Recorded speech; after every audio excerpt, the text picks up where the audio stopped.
Bantamweight title is on the line at UFC 288 in Newark, New Jersey. The reigning champion is Aljamain Sterling.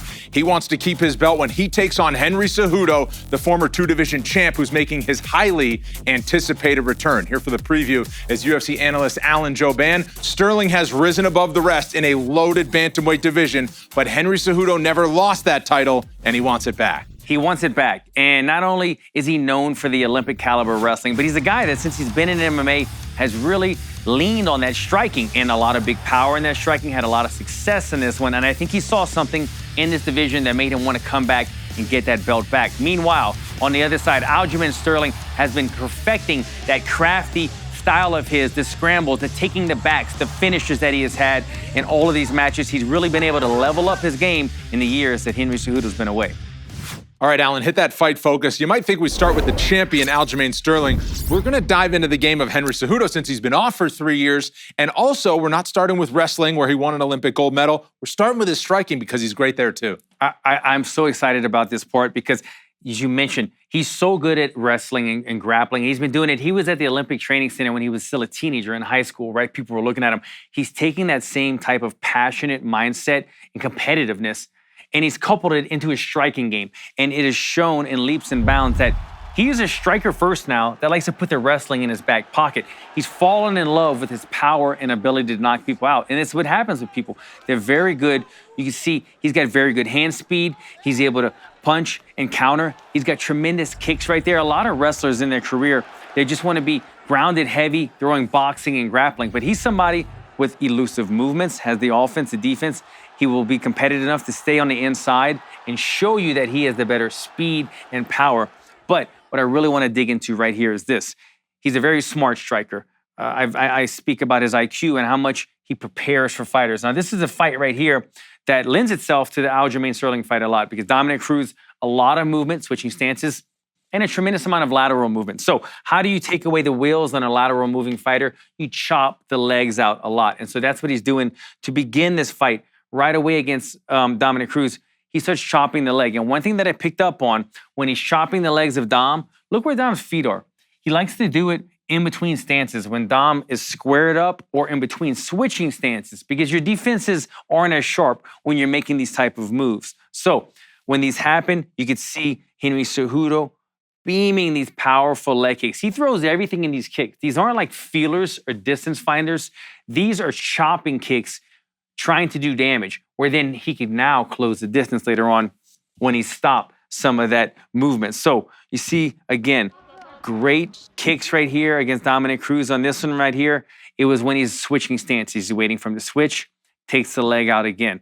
On this next one, Dominic's trying to close the distance. Henry Cejudo takes the leg out, off balances him as well, uses a little bit of wrestling to stay in a good position and lets it go. You notice right there as well, he had an opportunity to wrestle. And I believe if he really wanted to stay with this takedown, he probably could have shucked him down and taken them back. He's confident. He's confident in his striking, where in a 50-50 position like right here, he chose to let him up and continue to strike rather than grapple. And as we're about to see, it paid off because he knew what he was doing. He had this in his head already. He had studied Dominic Cruz so well that he knew the every in and out of Dominic Cruz's movement. And one of those is after he throws a strike, like we just saw that uppercut, he likes to dip his head. Dominic has a rolling movement that he's kind of creative and mastered. And when he throws a strike, he immediately rolls. And that's his reset. Henry Cejudo was very aware of this. He knew it was coming. What he wants is he wants to hit him with his knee. He has his foot planted. He wants to shoot this knee up the middle. He just has to time the roll, right? So he saw one of them. Now it's like, how can I get him to commit? So he's going to stay with it right here. He's waiting for the opportunity. Dominic Cruz, he throws a little feint in there. Dominic's chambering up on this side now. He's going right uppercut. So Cejudo was hoping that this right uppercut goes all the way, commits to it, because he know that after he throws a punch, he's hoping the roll will be right there. Then opportunities to throw the knee. So Dominic Cruz is thinking about it, but he's too hesitant. He doesn't throw it. He doesn't commit to it. He doesn't commit to the punch, or he doesn't commit to the head roll. Both guys are still in the same position. Henry Cejudo now on his third try. How can I force Dominic to show his hand, to show his cards, to commit to this punch? I know what I'll do. I'll toy with him. I'm going to give him a hittable target. He's been moving out of the way. Now watch what Cejudo does. You see the distance right here? He's ready to go with this knee, but he needs Dominic to commit to a punch so that he'll commit to a roll. Cejudo is going to give him his chin. Watch this. Look at his chin right here. I mean, he literally extends his chin out to give him a target because he knows all he has to do is pull it back and chamber that right knee up the middle. Dominic sees it, man. Dominic took the bait. Look at him looking right there. He's already in his movement. He's already in his roll. Now watch what comes. Dominic's now going to commit to this punch because he has a closer target. Dominic commits to this. We know what's coming, right? The punch is now all the way done. He's now got all his pressure planted on his foot, which is going to chamber that knee. And we know now Dominic committed. Dominic's head's about to roll. It's going to be in the perfect position for the trajectory of this knee. And I'm going to let it roll. Boom. I mean, he not only timed this knee, but he set it up. He forced it to happen. He baited Dominic into throwing that punch and ducking his head. And it was even better executed. I mean, you could think that you're going to throw a knee and hit it on the chin, but he literally throws the knee at the perfect time while Dominic's going down, hits it on the target, puts him away, drops him, and then this is what he does as well. That heavy wrestling base, if he hurts you, he's going to drop you. If he drops you, he's looking to finish you to keep that pressure at all times. The striking of Henry Cejudo. Let's go into the clinch now, as he's not just good at distance, he's decorated in the wrestling, but when it's time to clinch, he has skills there as well. And what I love about his clinch game is it's not just a wrestler's clinch, as you're going to see, it's also a Muay Thai clinch as well. He is somebody that has learned every area. This is a great way to tell this story as well right here. So this is Demetrius Johnson. This was Henry Cejudo's first ever loss in MMA. And you know how that loss came? Do you remember? No. It came by clinch. He got kneed in the belly in this one. He got out-clinched. His Muay Thai clinch game wasn't there yet. It was still an over-under. It was a pummeling wrestling game, right? So he was lost right here. DJ is very comfortable in the clinch. This is something that DJ has always worked a lot very well with his coaches. Getting in here, look at this. Knee to the liver, puts him out. Didn't like that. Cejudo tastes the first time losing in his entire career, and it came by clinch. It came by body shots. It's a feeling he's not going to forget. We fast forward into this fight right here. I take Cejudo as a guy that he loses and he learns, right? He doesn't lose and then he goes and cries, and what did I do wrong? He goes back and watches the footage and says, I made a mistake. I need to correct that. How can I get better at it? Let me work it. He takes the way that he lost and adds that into his game. Now, you see, fast forward into his fights now. Anytime somebody's head is dipping, look where he's at. He's in that clinch. He's in that Thai plum position with great form right here. He's got his elbows in.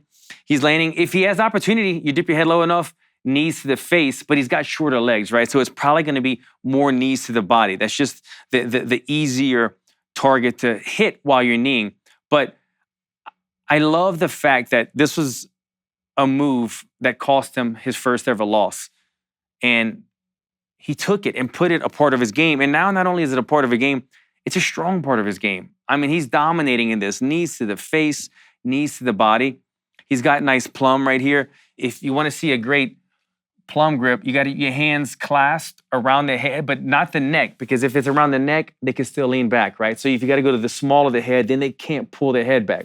He's got it about the lower part of the head, and he's got his elbows in tight right here.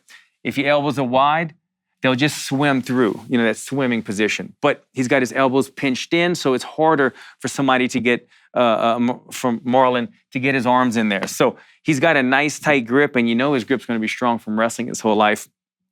Using these knees, and again, it was just something that he added to his game after a loss. Now, we talk about the clinch. There's so much good stuff right here, but the inside-out clinch, the inside-out trip is by far his number one go-to in the clinch game. If he's not able to get it, he'll go to that tight clinch. But if he's able to get an overhook, Brendan, this is what he is thinking all the time. So you see right here in the match against DJ, these guys are in close, and as soon as they collide, we've got an overhook. So pay attention to this. If Cejudo gets an overhook, he likes to go inside-out trip that same side. So just to show you guys, he has a right overhook. That means he's looking to do a right inside-out trip. That's his preference. Some guys like to go underhook. Some guys like to grab the back.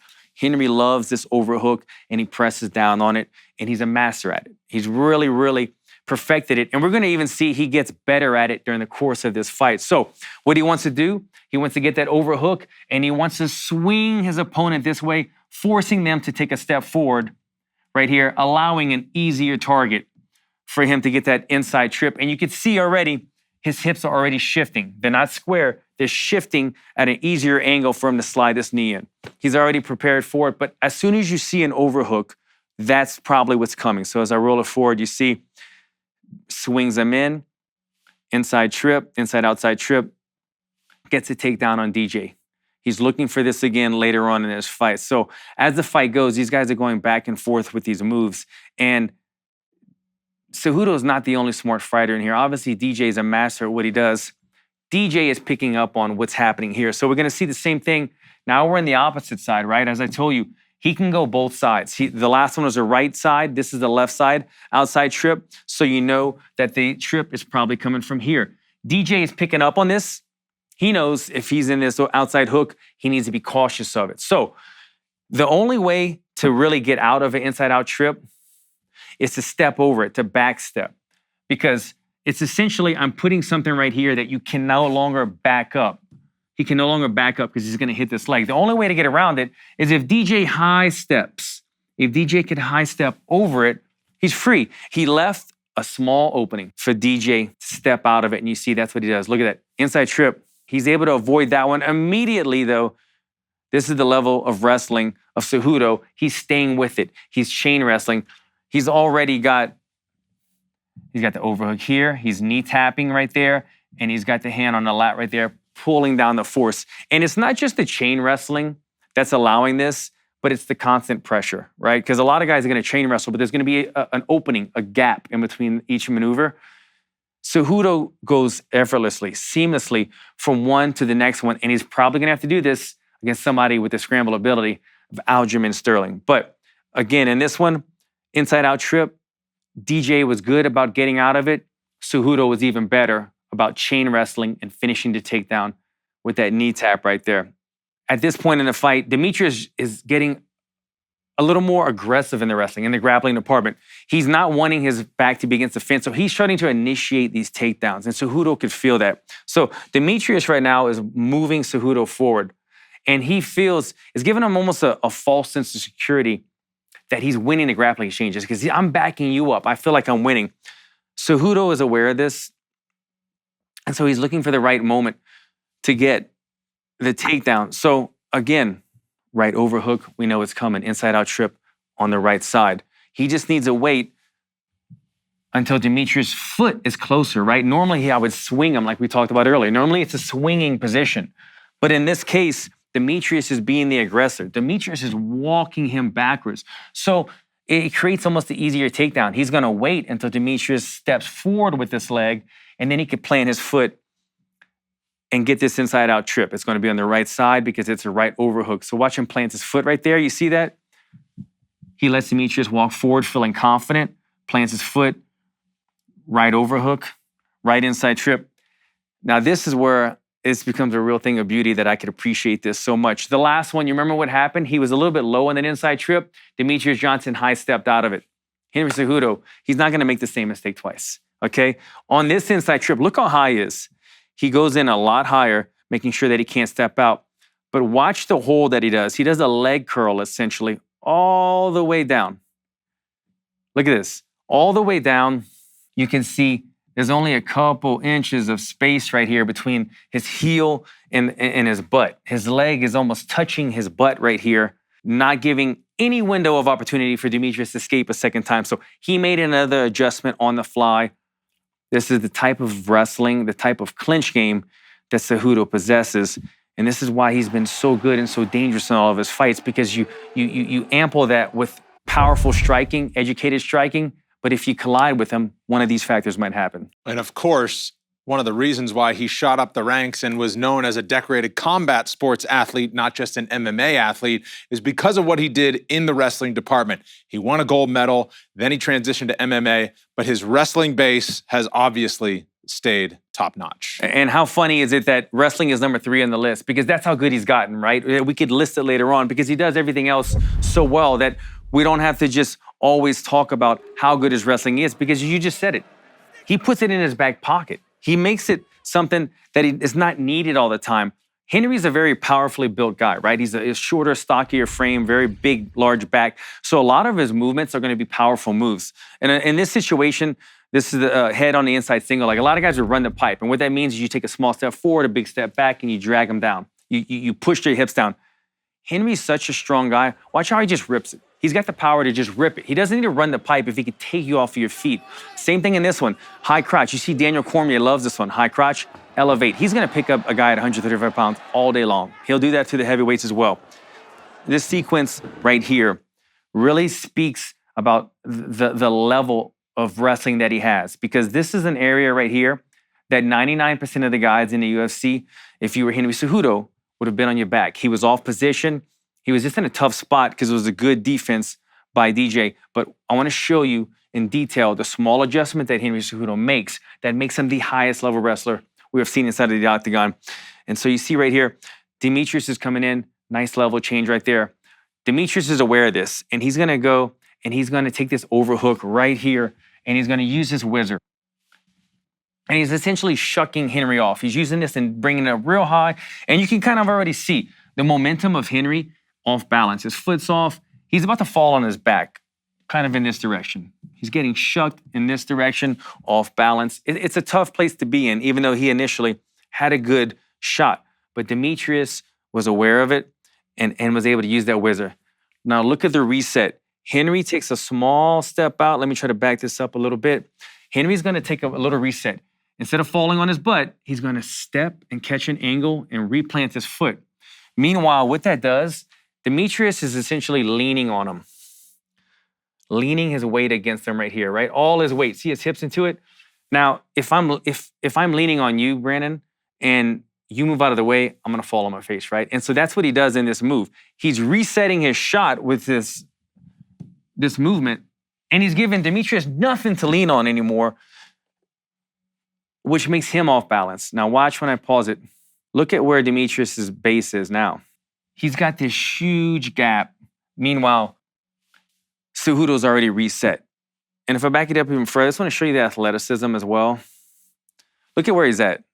I mean, Cejudo, can you imagine one of our bodies trying to do this? It's not happening, right? To be on your knees in this split type stance while he took a quarter turn reset shot, and he's able, from his knees, to jump back onto his feet, get the higher hips in this one, win the exchange, and then he's back into that same position. A lot of times in scrambles, his second course of action in the chain wrestling is the knee tap. We saw that a while ago, right? The failed inside-out trip, he'll go to the knee tap. Right here, adjustment on the reshot, you see him right away. Tap in the knee, overhand, pushing you over. One side goes left, one side goes right, and he'll finish it. So high-level exchanges right here, high-level wrestling, chain wrestling. I remember listening to this, hearing Daniel Cormier losing his mind because he recognized, he was like, this is some stuff that not everybody could do. Well, Henry Cejudo has done that to the way of winning not just the flyweight title over Demetrius Johnson and defending it, but moving up to 135 pounds. Now he wants this bantamweight belt back. We shift to the champion, Aljamain Sterling, the Funk Master, and everybody knows what he wants to do, and that's get on the back and ride that backpack. But he ends up doing it a lot of times anyways. He's gotten so good at doing this. That's what we know him for, the backpack. That's why it's listed first. This is what he gets to. He's not only gotten very good at taking the back, but he's gotten very good at staying on the back, finding that control. You see right here in this fight, Aljamain Sterling, very good at disguising his takedowns. So if I back it up a little bit, you saw that punch to takedown. Very Khabib, Daniel Cormier, that whole era of striking. Lands a nice little punch, and immediately he's looking for the takedown as well. And look, if the punch lands, it's just icing on the cake, right? He's not really concerned about knocking you out as far as putting something to make you bring your guard up, making the takedown a lot easier. So he's disguising his takedowns very well, Aljamain Sterling. Now when he gets the penetration step, he's looking right here for a single leg. He's not necessarily, he was going right there for a bit of a knee tap, try to throw him down. But this is where the mistake happens. If you're Petr Yan, or you're an opponent against Aljo, Petr chose to spin this way, right? And what he's gonna do is spin this way, try to run this way, and rip this leg out. He's trying to rip his leg out. It's kind of like a turn and burn, turn and run. The problem with that is it works in MMA because there's no wrestling shoes. Guys get slippery. This is early in the fight. This may be later in a fight, 4th, 5th round, turn and burn, run out. You usually see Chael Sonnen have done this before in the octagon. Early in a fight, when these guys are still sticky and they've got a good grip, you're exposing your back. You're exposing your back, and that's all Aljo does. He's looking for an opportunity. Look at this. He's not thinking stay with the single leg. Look at him. His eyes are lit up right now. If we could see another side, another camera angle, his eyes are probably wide open because he sees the opportunity to take the back. And that's essentially all he's looking for. His wrestling is setting up, looking for the takedowns. And then he does very good at this. He kind of surfs on top. He'll base his arms. He has pretty good arms. The other arm is probably on the other side of him, or right about there. And he's just going to surf with his hips. He's just waiting for the opportunity not to get shook. If this base arm was in here, he'd fall over, right? And so he's just going to kind of keep his arms base and ride the waves, ride it, let you make a mistake to where he could finally take the back and lock up that body lock right here. And you're going to see, watch how smoothly he puts this in. He's got this left leg, locks it in, perfect position. And so this is called the body lock. You guys are probably educated on this already, but it's just a couple of things. You have the body, you have the leg wrapped right here behind the crook of the knee. And then what he does really well is he takes his other foot, his right leg, and he puts it behind the knee right here. And that just forces, it kicks them over and keeping them on their hips because they're trying to get on their back and turn back into you. It's forcing them to stay away from you. The body lock is already restricting the breathing, putting pressure on their back, but really it's affording him time. If he had the hooks in, and by hooks, just a leg in each side, this is more for an active guard. You have the rear naked choke, but you're also thinking, maybe I want to throw an armbar up, maybe I want to get to the mount because this is too dangerous. When you put the body lock in, I'm 100% committing to the back. And so Aljo now has the option. I have 3 minutes and 30 seconds to win this round, beat him up, or I'm going for the choke. Either way, you're probably not getting out of this position. He's became a master at getting into this. And this is how he either wins rounds or wins fights. As we see in this one right here, you can't make a mistake and kick off balance and let him push you against the fence in this one. A big mistake was made in this matchup by Sandhagen. If I back it up a small bit, Brennan, you'll see the only thing allowing Aljo not to take the back is this whizzer right here. It's this right here. You have to keep that in at all costs. At all costs. If Henry Cejudo finds Aljo taking the back, he will not let go of this whizzer. He knows that. But Aljo keeps enough pressure on this one, and he's able to kind of shuck that whizzer off. He's going to kind of throw his arm this way. And unfortunately, Sandhagen, he gave up the back in this one. And you'll see right here, it's a little bit of uncomfortable, and he takes his arm out. He didn't like the way that felt. You can't take your arm out. You see immediately Aljo jumps on the back. That's what he wants. He wants you to make a mistake immediately. As you give him the back, he's on it. He's lacing in the body lock right here. Look how he adjusts it. Look where he goes back to. We talked about it a while ago. He's got the body lock in. He's got the foot. He's keeping you on your side. And now he's committed to this. This is 30 seconds into this fight. Sandhagen's in a world of trouble right now. Aljamain Sterling trusts his squeeze, though. He didn't have it right there, but he's got the body lock in. So he knows I've got all round. I can soften him up. I'm waiting for the opportune moment.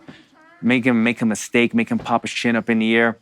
But he knows the finish is inevitable, and he has a tremendous squeeze right here. His corners are yelling, put him to sleep, put him to sleep. They know Aljo puts guys to sleep all the time in this. If he gets the body lock on you, it's the beginning of the end. He's either going to put you to sleep or he's going to ride you for the entirety of the round. And that, of course, was a huge win on his way to getting the title. Now, he also likes to strike at range. Not in the way that Henry Cejudo does. He's not explosive and maybe powerful like that, but it's effective in his own unorthodox style. That's tough to track down. Very tough, and he's become very good at it, right? And if I had to talk about a speed thing, I think Aljo is faster in terms of lighter on his feet. He's just more fluid inside the octagon. Henry's more of an explosive 0 to 60 type striker. So the fluidity, the light on the feet, it plays itself, it lends itself very well to being a rangy striker, because then you can dance around the octagon and do different things and keep guys at bay. But while we're watching this piece, I just want you to pay attention on how many things he's throwing out there. How many pokes and prots and feints and hips, and watch how many times he switches stances. It's giving you so much to download, to think about, that it makes his opponents very uncomfortable. Look how uncomfortable Petr Yan looks. Every time he gets ready, look how he kind of throws something. Now watch his switch stances. He's going to circle this way, and You see switch stance, left, right, switch again, switch again. Now watch the lateral movement right here. Left, right, left, right, left, right. Bang. You get too close, long kick comes up the middle. He's gotten so good at this that he makes his opponents very uncomfortable and he frustrates them. And if he's not frustrating them, then he's getting them to back off where he can then close the distance. He's got a 7-inch reach advantage on Cejudo. When he gets into this range, he's able to unleash some more of his arsenal. So I've been speaking a lot about Cejudo's fight IQ, and I don't want to downplay Aljamain Sterling's fight IQ. To me, it's just more visible. So what Cejudo's doing, it's not as visible to see with Aljo because he's got such a funky style, right? It's so different. But you see him making the reads. He's frustrated his opponents with that long range. And then once he gets comfortable and he's able to close that distance, because now that nervous energy is gone, now he's making reads. Look at him make this read right here on Petr Yan. He's going to kind of dip a little bit, and Petr bites on it. Petr immediately is defending the takedown. Aljamain knows, now I'm in range, I'm closer, he's biting. Now is an opportunity for me to go do a big move, try to look for that finish knockout. You see a little dip, and he's able to throw that knee. That was set up, just that feints, that poke, that prod, getting closer, inching my way in, then he can explode. This is the fight right here against Pedro Munoz, though, that really leveled up. This was kind of a coming out party in terms of striking for Aljamain Sterling, because before this, it was really a lot of kicking from distance, a lot of kicking and then him using his wrestling. In this fight, he was able to stay long, frustrate Pedro, have Pedro get more aggressive. And this is where you saw Aljo realize, I've got that reach advantage and I could use this. Pedro, by the way, somewhat comparable to Henry Cejudo in terms of body type, much shorter and lesser reach in the arms. Aljamain, again, 7-inch reach advantage. And this is the fight. He realized I could stay at my arm's length and I could win these boxing exchanges. And he started doing so and having a confidence. You started seeing a very confident boxing Aljamain Sterling. Look at this. Look at, returning fire and evading. This in and out movement works very, very good against shorter guys. If you can stay at your arm's reach and be able to land consistently, he's going to have a lot of success here. And you see, even when Pedro was trying to fire back, the shots were missing. They weren't landing for him, but they were landing for Aljo. And so I like that he has added this to his game as well, along with the movement and the pokes and the prods and the long kicks up the middle. He's got that boxing range when he decides to sit down on it. And that's a type of fight that we haven't seen Aljamain Sterling engage in very often. Certainly a confidence booster when that happens. All right, sometimes when it comes to grappling, it takes a connoisseur of wrestling or jiu-jitsu to appreciate the scrambles. I don't think this is that type of fight. I think when they get to scrambling, it's going to be crazy to see how it ends up going. And for Aljamain Sterling, you think he'll figure to need that scrambling ability against Cejudo. Yeah, so the interesting thing about this one, Brendan, is that Aljamain Sterling only has a 41% takedown defense. Now, the UFC average is 56%, so that's below average. You would think a guy that is so good in the grappling department, why is he getting taken down so much? But the key to that is because he sometimes is almost inviting these scrambles in, because that creates opportunities for him to get the backpack, for him to take the back. So he's not worried so much about the statistic of getting taken down, because he's never really held down for long. He's very good at keeping fluidity and movement going and looking for exchanges to sweep you or to possibly take the back. As you see here, look, this would be a takedown for a lot of people, but he's able to really fight out of it. He doesn't stay on his back for very long. And you see with his leg right here, he's got this hook in, he's on his back, but he's not staying flat, he's working. He's using this little butterfly hook, being very crafty and shifting his opponent's weight this direction, right? So he's off-balancing his opponent all the time. And as he's doing this, is one piece right here where his opponent was trying to regain his base. If his opponent's able to kind of kickstand his leg out right here, that's his base. He's not going to roll forward. Aljamain, hyper aware of this, immediately hooks that leg, not allowing his opponent to base. So in the midst of all this chaos and scrambles, he's a thinker. He's very knowledgeable. He knows just about body weight, where it should go, where it should be, what I need to take away to complete something. And he's mastered this. So even though he got taken down, it was almost like he invited it. He hooks that leg, takes the base away.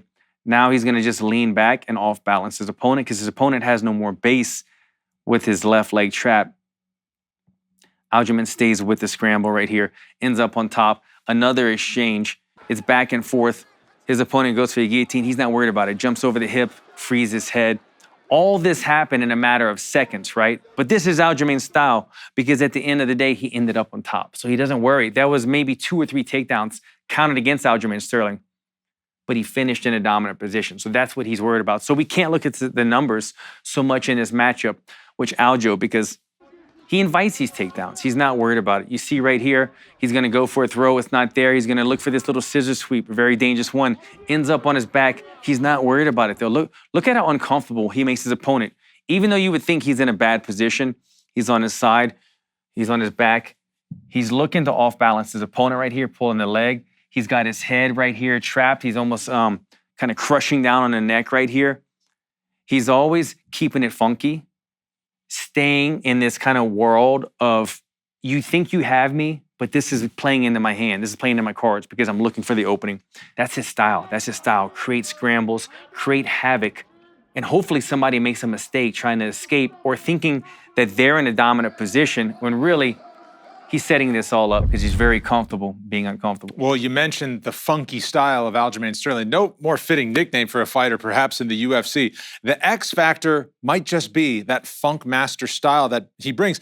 You said he's tough to break down. He's also got to be very tough to prepare for. 100%. How do you get guys like Aljamain Sterling? You just tell them, yo, man, do a bunch of funky stuff, but be excellent at it? No, nobody could do that. You could have guys that can move laterally, guys that are wrestlers, but he's excellent at all of these things. And I really think that when Aljamain is fighting at his best, his creativity and his confidence gets him where he wants to be. When he's switching stances, he's head rolling, he's throwing kicks, and he's throwing spinning moves.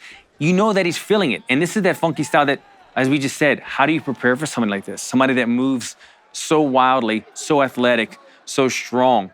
Now, we've been hyping up the backpack. And a lot of the reason is he's so good at finding the back because he's so good at creating scrambles and he's so good at finishing the backpack, right? Body lock is what he likes to do. But to finish the rear naked choke, you've got to have a tremendous squeeze, right? You got to be good at it. You can go this gable grip, Superman. A lot of guys go traditional behind the head. He has mastered the squeeze, right? And he trusts in his squeeze. And so he finds himself in a position right here where he could trust in his squeeze and be creative because this is the head and arm choke right here. And traditionally, these are done from the top. The top guy has the head and arm. He's putting his body pressure down, his shoulder into the artery, and the downward pressure of gravity, somebody's weight on top of you, coupled with the squeeze, is what gets his choke. Aljamain is on the bottom right here, but he's laced in his head and arm choke. He believes in the squeeze right here. And look at this. You see the grip that he goes to? It's the same grip as his backpack. It's a rear naked choke. Some guys like to go gable down on this head and arm choke. He believes in it right now. He's got the power in the squeeze right here. And he's going to finish his choke from the bottom, which I believe this was one of the first times we've ever seen this done inside of the UFC. But he's got the capability to finish fights from any area. As I said, he didn't even need the back right there. He was able to just finish it from a bottom position because his squeeze is so strong. When he finds himself in this more traditional position like this is his go-to. But everyone makes mistakes. And Aljo made a mistake right there because he's too far. You see this distance right here? That he should be hip over hip right here. His head's on the foreground. He's way too far. But as I said, Aljo's a guy that his creativity, that funk master style, look at this. That's got to be so uncomfortable right now. I mean, this full Nelson right here, just cranking on the arms, looking to make his opponents make mistakes, and then he's got awareness right here.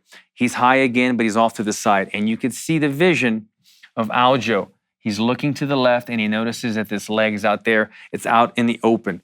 So now Aljamain's going to look to grab the knee, grab the foot right there, and use his shin, that body lock, as a fulcrum point right now. He's just going to try to take this leg, and he's just going to try to bring it to his chest as hard as he can, like an armbar. Like when you see guys with the armbar, he's going to squeeze it, putting a tremendous amount of pain on his opponent. And he's either going to tap from the pain of it, or he's going to blow his knee out, which in this one, I think he really injured his knee.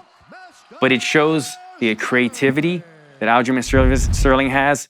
When he's flowing, man, anything is possible with him. He'll take anything and everything if it's available. There's a lot of different storylines here for Henry Cejudo. Of course, 3 years away, now coming back from retirement. He's a decorated wrestler and Olympic champion. But what is his X factor for a combat sports athlete that's so gifted in a lot of different departments? You would think what you just said, that we're going to go right into some type of big double leg slam, right? the power of his wrestling, but it's the other thing. It's the power of his striking. He believes in himself because he learned early on. Once he got his first knockout, or probably when he first started hitting mitts, his coach probably told him, man, you've got good power. That right hand's like a piston. And he kept working it, and being the obsessive type of learner that he is, he perfected it. And you see, this is early on in his UFC career, but I just want to show you this piston right hand. Notice the distance that he has to cover right here, right? We think about the Aljamain Sterling fight. It's going to be a long distance. It's going to be a far away. He has to get past that long striking, that elusive movement. Henry Cejudo can cover distance. Double jab, piston of a right hand on the chin, knocks him down. The majority of his opponents that he touches, they go down. He's not a touch guy. He's a powerful, explosive guy. This one right here, Brandon, I mean, I almost feel bad for showing this highlight because this is, in terms of basketball, when you break somebody's ankle, a juke move, and they fall down. Henry Cejudo just shook him out of his boots on this one, and he picked up on it, and he's going to capitalize on it later. You see right here, Henry has that right hand chambered. Watch him toy with his left hand right here. He's just going to kind of toy with it, kind of show some feints, let him know that he's in danger, some invisible pressure, and watch the reaction that he gets out of his opponent right here with that, pumps that. Now watch the dip move. Oh my goodness. Oh, he had to be embarrassed right there. He's looking at him in the eye. He knows he bit on it hard. Henry, being a thinker, he factored that in. Oh my goodness, he just bit on my jab so bad. I'm going to have to capitalize on this. Throughout every fight, Henry makes adjustments. He comes back to it. Boom, he couldn't leave that one alone. Did the same thing. Showed that jab a little bit. Watch his lead hand. He's going to show this jab just faintly, just ever so slightly, because he's trying to set up that right hand, because you saw that big bite earlier. Here it goes. Boom. Show the jab. There's that piston right hand right down the middle. Sits you down. Tremendous power. Disguises it well. And he set that one up on his own. He didn't wait for his opponent to make a mistake. He did it on his own. The power right here. TJ gets a little bit off balance. He's able to push him off balance. This one, I think, is going to be something that we have to watch out for in the Aljamain Sterling fight as well, because in this one, TJ's a little off balance, right? And now he has two options. He could either circle this way, but now he's circling into the power hand. Coaches always say, don't circle into the power. So you want to do the right thing. You want to get away from the power where you can recover, circling out this direction. Sometimes you should be safe. You should think, I can move out of the way. If I start moving, you're not going to be able to catch me with your punch. But Cejudo, even moving laterally, watch how he catches his opponent. And this isn't even a flush shot. Remember, it was a grazing shot. But when you couple a grazing shot with speed and power, the back of the temple like that, the back of the head rather, boom, equilibrium's knocked off. TJ thought he was escaping. Really, there was nowhere to go. The powerful, explosive Henry Cejudo, with his striking that has become his more dominant weapon, with the wrestling in his back pocket. This is the guy who's very, very confident in striking, and he has the ability to close the distance against somebody like Aljamain Sterling. And that is, of course, when he cemented his status as a powerful flyweight champion that defended a belt against TJ Dillashaw. His power carried also up to 135 pounds, which is, of course, now where he calls home. Now we'll go into keys to victory, but we will start with the champion, Aljamain Sterling. What does he need to do to keep that belt? I've showed you already, guys, he needs to stay long and elusive. Stay at that range, moving the entire time, feinting. Keep Henry Cejudo guessing, throwing those kicks up the middle, and they find themselves in boxing range, just like Pedro Munoz. Use that 7-inch reach advantage, in and out, and then get back to circling. Needs to stay long. Cejudo's definitely the shorter man trying to cover the distance, so he can't just let him do that. Also, find the back. We talked about the backpack position in this one. Find a way to get to the back. I'll tell you this, if Aljo shoots a takedown on Henry, I think Henry's gonna sprawl so hard, he's gonna be flat on the mat, right? Those are the opportunities.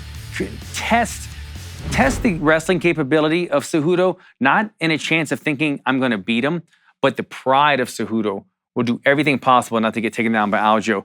And I think that's gonna open up an opportunity for him to find the back. Lastly, keep him guessing, that Funk Master style. Stay busy, stay elusive, do all these things we're talking about, but use that confidence that got you to this fight, right? He was a guy that some people thought might be retiring 4 or 5 fights ago. Now he's a champion fighting in one of the biggest fights of his life right now. keep him guessing, keep that funky style throughout it. Let's scroll over to Henry Cejudo, the former 2-division champ. He wants the bantamweight belt back. I think he has bigger plans and more belts in mind in his future. But what does he got to do first to get the 135-pound strap? He's got to cut off the octagon. Aljo's going to be moving side to side laterally the entire time. It's going to be a moving target. He has to cut off the octagon, taking that step and following him to shut that off the entire time.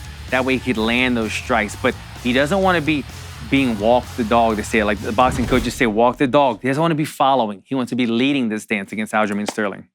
Next in this one, close the distance with explosive strikes.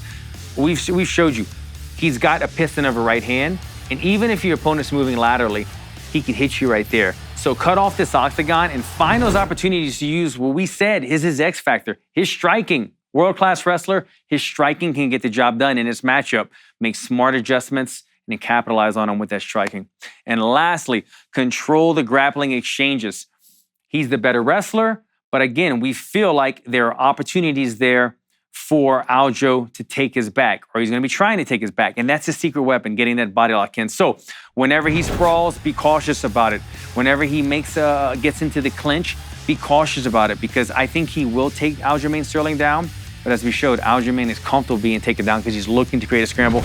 Be smart, control these exchanges, and he's very dominant when he gets on top. If he can hold Aljo down, there might be an opening or a possibility to finish the fight there as well. Quick follow-up question on Henry Cejudo. 3 years away. What will you look for early in the fight to let us know that Henry Cejudo is indeed back and at his best? Oh, that's a very interesting question. 3 years away.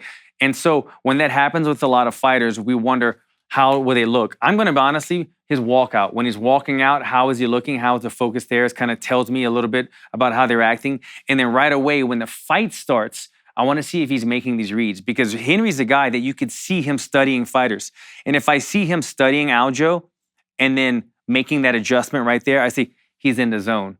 If he's kind of a deer in headlights and sweating, then I think there's something off. It's going to take him a minute to get his timing in these fights. Well, the odds makers basically have this fight as a coin flip. To remind you, when Henry Cejudo was last in action, it was UFC 249, when much of the world was still stopped in May of 2020, and the UFC returned to Jacksonville, Florida. Now, after 3 years, he wants that bantamweight belt back. But of course, a lot has happened since then, and Aljamain Sterling is the champion who looks to defend again. For Alan Jouban, I'm Brendan Fitzgerald. Thanks for watching UFC Breakdown. Enjoy the main event at UFC 288.